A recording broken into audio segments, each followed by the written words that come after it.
Hello and welcome. I'm Denise Kennedy, your holistic nutritionist and health coach. It's February, and that means it's Heart Health Month.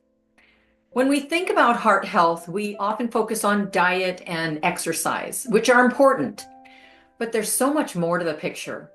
Today, I want to share 3 powerful ways to make your heart happy: self-care, emotional well-being, and spiritual practices.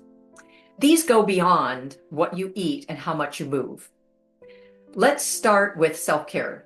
Do you know that chronic stress is one of the biggest contributors to heart disease? When we're constantly overwhelmed, our bodies release stress hormones like cortisol, which can raise blood pressure and cause inflammation in the arteries. Over time, that's a recipe for serious heart issues. But there's good news.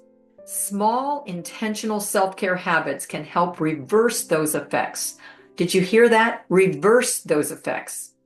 Taking just a few minutes each day for relaxation, whether it's deep breathing, a quiet walk, or even reading a couple pages in a book, can help lower stress levels and support heart health.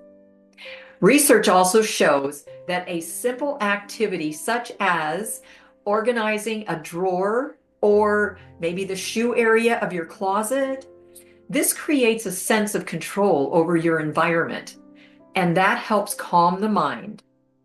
And then music or spending time in nature, that can reduce heart rate and blood pressure. And let's talk about blood pressure for a minute. I'm sure most of you know that blood pressure reading is made up of 2 numbers, like 120/80. Where the top number is systolic, represents the pressure in your arteries when the heart beats, and the bottom number is diastolic. That represents the pressure when your heart rests. I have a very simple blood pressure monitor at home when I'm working with clients, and it is easy peasy. There are lots of choices out there. I happen to like the cuff device best that fits around the upper arm.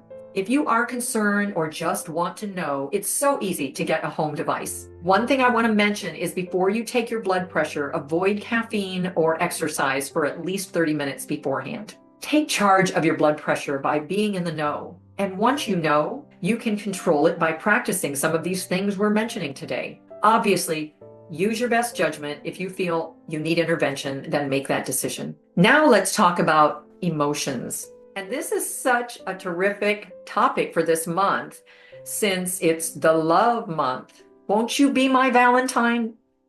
Studies show that positive emotion like joy, love, and gratitude have been linked to better heart health and longer life. And then on the flip side, negative emotions like anger, chronic worry, and loneliness can increase the risk of heart disease. So one way to cultivate positive emotions is by practicing gratitude. And I have an idea, and maybe even a challenge. How about if we dedicate February as our Share the Love Month? Every day, commit to reaching out to one person and tell them how much they mean to you. That can be your children, your grandchildren, your pastor at church, your neighbor, your friend, your spouse, the grocery store attendant that you see every week. Make it your goal to touch someone's life every day this month.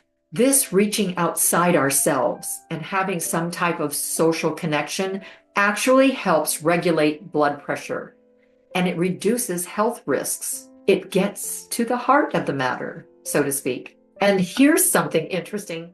A Harvard study found that kindness and compassion don't just make us feel good emotionally, they also have physiological benefits. When we engage in acts of kindness, like touching someone's life with a kind word or heartfelt compliment, our bodies release oxytocin.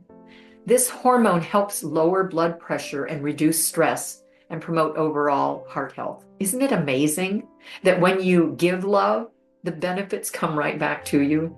Finally, let's talk about the role of spiritual practices, whether it's prayer, meditation, deep breathing, or simply moments of stillness. These practices can have profound effects on the heart. Research from the American Health Association suggests that people who engage in regular spiritual practices often have lower blood pressure and reduced stress markers. And then there was another study found, and this is amazing, since I do DNA testing, that this test result, they found that small acts of kindness can positively alter gene expression related to inflammation, which is a key factor in heart disease. In other words, focusing on others isn't just good for them, it's good for you, it's good for me, it's good for your heart. So what's the takeaway?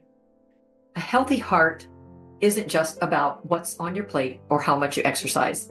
It's also about how you care for yourself, how you manage your emotions, how you cultivate connection and purpose. This Valentine season, I challenge you to give your heart a gift by practicing kindness, generosity, and love. By caring for your whole self, body, mind, and spirit, you're not just supporting heart health, you're creating a life that's purposeful and vibrant. I guess you'd call that a wholehearted health.